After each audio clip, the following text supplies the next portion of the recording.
إجا آية كنا هي كذا بيك علماء وان هم لي أمة كنا تو معلوم ما أمة كنا أمنكم مالكته أكن نف بيكو في ربين كنتم خير أمتي أكوارو في ذاتي قد بوي خطابه ما تدب تاجروتي كنتم خير أمتي نجد إذن جعل أمتاتي نجد الحمد لله جلامه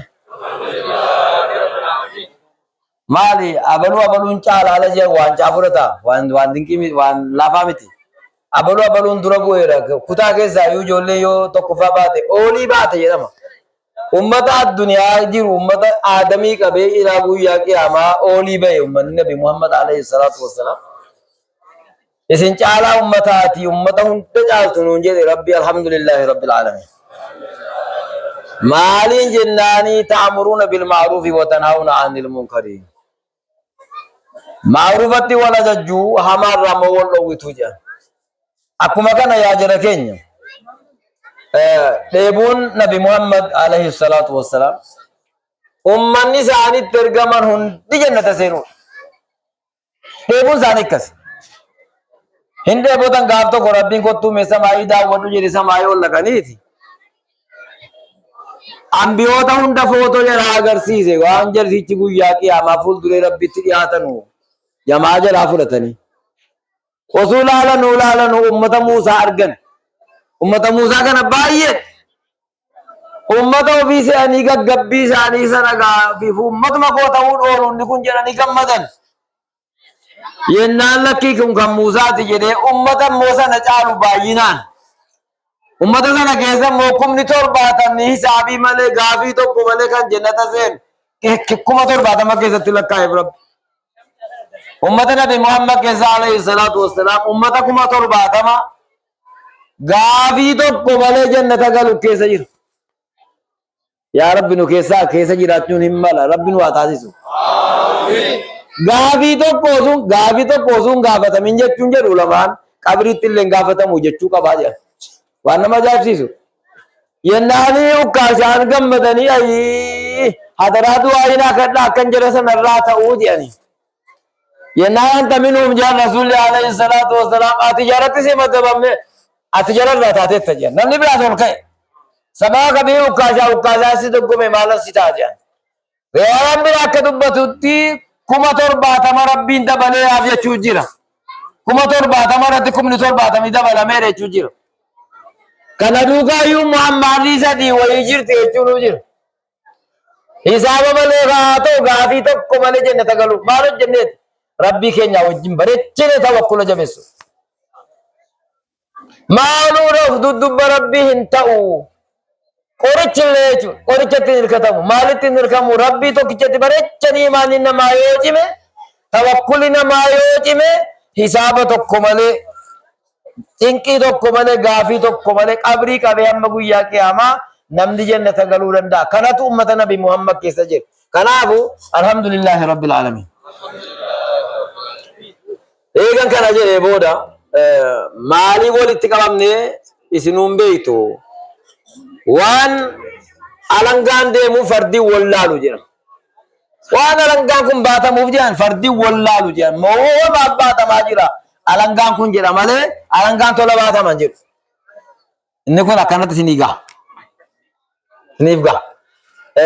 ani wonna ni salamata fi sinin jere bakabwa jara kenyas tae sinin jira jiru salama kan ko famiti kan jaras dubbi wal rabuye akadanu ya ne jiru dufne bore kana ho isuda wallahi sadugumat akama galatil akam gone ni asa aturre شافي دبين وما توري شاول بابور اللي كاسا تورني ناني باجي كاسا توري alto kodokko dhufe wal rabwa maani oduu gammachuuti maal oduu gammachuu isin jettani ulamaan keenya godina majlisni ulamaan majlisa keessa jirus inni muftii ta'es inni jirus inni godina hundu dhimmi barbaachisaa ta'e argamnaa walitti qabamedha maali dhimmichi sun wal qoodii eegasii jiru naannoo karaan buyyee kana gara biraa gara sandaaboo gara maalii jiru kanatu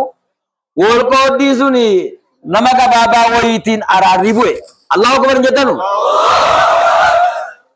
Araarri hoteela ani laandii sana irratti jaarsi biyyaa abbaa machaa kan keessa jiranu ulamaan tokko tokko kan keessa jiru anillee keessa jiru garuu isa sanatu jara araarse kanatti tole akkanaa miti.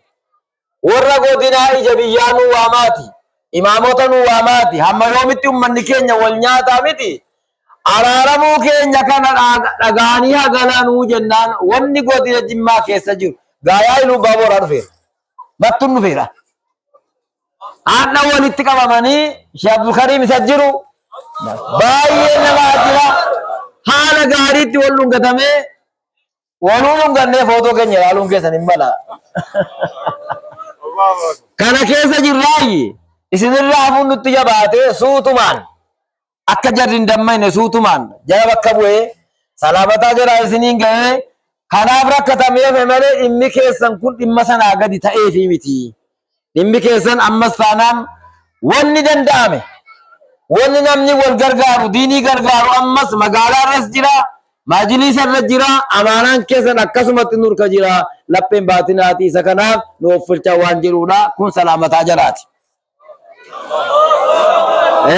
Kanaafu wannan amaanaa isiniin jedhu naannoo kana dhufeen ture gaafa duraa Sheekh kun na waame naannoo kana dhufeen ture akkuma taanee walitti ashaaneetuma jenna hadda deebisee rabbi nu fide akka gaafa sanarraa ammoo amma kun agartanii waan nuura ta'e ife kanaafu jennaan amaanaa rabbi namni irraa jirtan kun dhiira ta'ee dubartii ta'ee kamuu ta'ee waan niyyatame kanaa ol akka nu gammachiiftan abdii guddaan qabaa rabbi nu haa gargaaru. Rabbi nu haa gargaaru. Hamaa rabbi nurraa haa qabu. Waan sodaanne hundammoo rabbi salaamaa nu haa baasu. Biyya keenya biyya nagaa rabbi nu fagoodhu. Yaa ummata booree hin beeyna waan yaada keessa jiru garaa keessa jiru waan isin yaachisaa jiru yaaddoo isin yaachisaa jiru beekna. Quraanatu akka jedhe fa'inna maamusrii yusraa jedhe rakkoon ala argame ka'e immoo laafina hedduutu dubba jiraa jedhaa jira. Kanaafuu jennaan rakkoo isin rakkattanii yaaddaatan hunda isaa rabbi gammachuutti isiniif adeebisu. An jumlaadhaan kadhataa jira rakkoo isin rakkattanii yaaddoo isin yaaddaatanii yaaddaa jirtan hunda rabbiin gammachuutti rabbi nuuf adeebisu.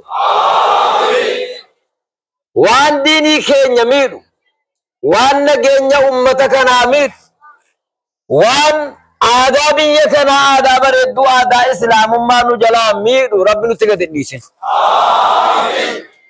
Aadaa diinal islaam waan nurkaa balleessu aadaa abbaa jifaar waan nurkaa balleessu rabbi nutti gad dhiise. Biyyi keenya biyya ulamaati biyya hayyuuti biyya ulfinaa biyya guddinaati waan nuu kenne sana rabbi nurraa fudhate. Biyya ilmii biyya ofiifuyyuu kabajaa rabbiin nu taasise nu qofaa miti Oromiyaa qofaa miti Itoophiyaa rasuulli rabbi alayhi salaatu wassalaam gaafa adliin addunyaarra dhabamu addunyaa guutuu keessa fiitiin gaafa dhabamu walqixxummaan gaafa dhabamu biyya haqqiitti barbaadanu gaafa dhabamu laalanii ilaa gara habashaa deemaa habashaa adlii jira. اذهبوا إلى الحبشة فإن بها ملكا عادلا جاني موتي عادلا بيا سنة جينا جاني موتي بيا كينيا عادلا ربنا فقوله. الله أكبر موتي بيا كينيا كما رسول ملك عادلا جان موتي بيا كينيا عادلا ربنا فقوله. غارا عادلا ربنا فقوله. ورميا رافس عادلا ربنا فقوله. godina saadile rabbi nu fagoon magaalaa saadile rabbi nu fagoon warra aadaa saadile rabbi nu fagoon warra gandaa saadile rabbi nu fagoon hidhataa saadile rabbi nu fagoon abbo bismillah biyya guddattuu mul'attuu rabbi nu fataasisu masawwatii guddinaa fuuldureedhaa hin guddataa deemaa jirra hin mul'ataa deemaa jirra jechuun hundatti rabbi haa agarsiisu. hadda qofa hasabu miti bor iftaan nama hasabaatee murabbinu haa taasisu. Nu musliimoota immoo mana keenya eessa keenya ilmaan keenya eessa keenya madarasaa keenya eessa keenya masjiida keenya eessa keenya gaafii keenya hunda rabbi nu taasisu. makkattuun ijaarre gibsiidhaa lafa binnee waqqafne madiinaa lafa ijaarre masjida booreetti ijaaruun nutti hin ulfaatu. Rabbi nu haa gargaaru. Rabbi nu haa gargaaru. Waan yaadne ol Rabbi nu haa gammachiisu. Abboo bismillaahi nama nu keessaa du'ee qabrii gale hunda Rabbi haa araaramu. Isa jiru immoo Rabbi umurii nuuf dheeressu. Naggaadee keenya haa guddatu. Haa mul'atu. Dabareen hojjetaa mootummaa naggaadee hundi keenya milkaa'aa uummataa Rabbi nu haa taasisu. Jimmatti kana immoo Rabbi nuuf haa eegu. Jimmatti kana Rabbi nuuf haa eegu. يا رب آمين. ربنا آتنا في الدنيا حسنة وفي الآخرة حسنة وقنا عذاب النار. اللهم صل